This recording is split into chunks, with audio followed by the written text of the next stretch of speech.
Yeah, I think it's super easy for a lot of teams, just dealing with guys from 18 to 23, 24, whatever, to be caught up in last year and really focused on that. And the main message from day one was that's behind us, and this is the 2024 baseball team. And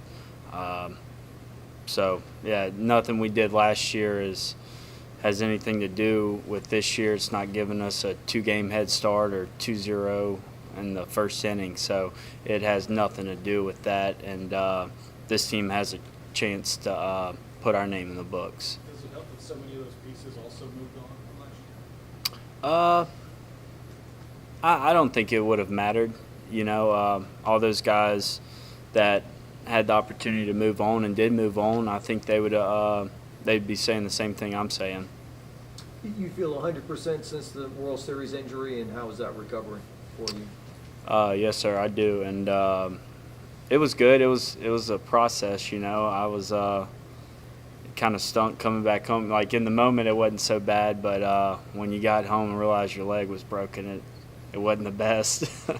But yeah, a lot of laying on the couch and just giving my leg time to heal. And our staff here at LSU, our medical staff, did an awesome job of having every resource available, and a lot of time and effort went into that. And even though the cast came off, it didn't stop there. You got to get mobility back into your ligaments, into your ankles. So it was a little bit of a process, but I would say about 2 months into the fall, I was back.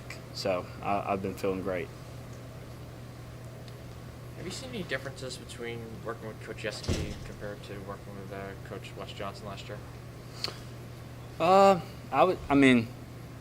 Just like anybody, no coach is the same. So, but a lot of qualities that might make a pitching coach great. I'd say both of them have it, and that being they're both huge on the mental game, and they're both of them are also great at having that player-to-coach relationship. I think that's huge, and having somebody you can go to and trust, and also somebody that's willing to talk to you not only about baseball but life and how to handle things on and off the field. So I'd say both of them did a great job in that, and both of them kind of preach the same message, in attacking the zone. But yeah, they're both great coaches, and glad to have Coach Yeski on the staff. It's been a huge improvement. You caught Thatcher last year. You could catch him again this year. Just what have you seen development-wise from him on the mound, and why he's ready for this Friday night role he's going to get? Yeah, Thatcher is he's the ultimate competitor, man. He loves baseball, and he loves pitching, and he loves to win. Which give me those three things, and that's a guy you want on the mound for you. And he worked his butt off over the summer and off season, putting on muscle, adding some weight, getting in the weight room and eating.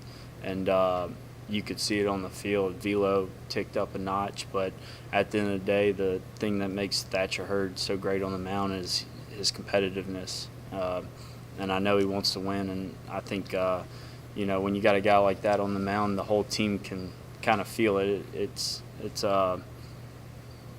can just spread throughout your team, even going into offense with a guy that's going to work quick, pound the zone, and has that intensity on the mound, which is awesome for us. What about the addition of Luke Holman, and what is he going to bring to the staff? Yeah, Luke's been awesome, man. He came right in and fit right in on this team, and fit right in on this pitching staff. He's everything you would want in a pitcher. Super calm on the mound, super laid back, but he's going to fill up the strike zone, and he's going to mix with some pitches. So it's been awesome having him part of this team, and I've really enjoyed catching him and getting to know him. And I'm looking forward to great things out of Luke. Are you looking forward to how the three of you catching, how this will pan out? And at such a grueling position, does it help to have three guys to kind of? Of course, It yeah. out? Yeah. Yeah, at any position, it helps when you got depth and you can plug in one guy to the next. At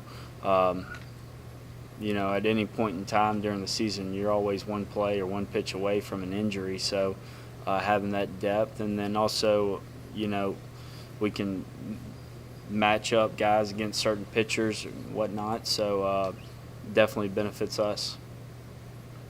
Have you seen any progress from Gavin Guidry so far this year? I think you said he was working on his fastball. Yeah, Guidry's one of those guys that's also super competitive. He's a guy you want when the game's on the line. I really like when he came out the bullpen. Kind of, you can just feel everybody's energy pick up, man. And he pitched in a lot of big situations for us last year. Really stepped into a role of his own, and I think he closed out. I don't know what it was like every game to win something at the end of the year, but yeah, he's super competitive, and it seems like when the brights are the lightest, that's when he's doing his best. Catchers have a unique perspective on the team. Typically, what would you say this year's strength of this year's team is? Yeah, I would say for this year we have incredible depth, you know, from the pitching side of things to the defensive side of things, which, you know, gives you multiple ways to win a ball game, whether it be on the mound, a defensive game, or swinging the bat, stealing bases, kind of almost like a Swiss Army knife, you know. So gives you a lot of options at multiple positions and really how you want to approach the game. So I would say that, and then our ability just to go out there and attack. Coach kind of said in the fall that it was kind of a depth in terms of just the pitchers overhauling on the hitters and the offense. They just kind of controlled the fall from that perspective. But he said since they all came back in the spring, the offense has leveled the playing field, and you know we all think this is going to be a pretty deep pitching staff. Just offensively, how do you think you guys have progressed over the last couple of weeks and kind of heading into the regular season? Yeah, I would say the pitching staff were definitely dominating early on, which you know, I've been in college for a while, and that it was kind of always a trend. Like early on, guys haven't seen, you know, live pitching, and pitchers did dominate, which hat tip to them. They worked their butt off, but I know a lot of guys went home after the fall and they worked their butt off on a lot of things, and I'm super proud of this freshman class, man. They came back completely different ball players, and you know, something I'm big on is you can be super attached to your process, but you can't really be super attached to the results of what you do, and that's exactly what this offensive, you know, us as hitters did, and yeah, I mean, anytime you can make it tough on those guys, that's just going to help them. If they can make it tough on us, that can help us, and it's just like iron sharpens iron, that saying. So anytime we can make it tough on them or they can make it tough on us, that just prepares us for what's to come. Has Coach McMillan added to the coaching staff, particularly with like recovery and balancing that with strength training? Yeah, he's been awesome, man. You know, he's done a great job of down there in the weight room. He's always available, and he's never going to turn a guy away for extra work. And you know, I've watched him take certain guys, you know, guys that might be stealing bases. They're down there working on steal jumps and how to get, you know, maybe just a half a second off their steal breaks. And I know for me, he's got an individual program for almost each guy. He works his butt off on doing that and how guys might move and how guys might not move. So hat tip to him, man. He's been an awesome addition to our staff, and he's been an incredible resource for every player. You made a lot of improvements offensively last year, contributing.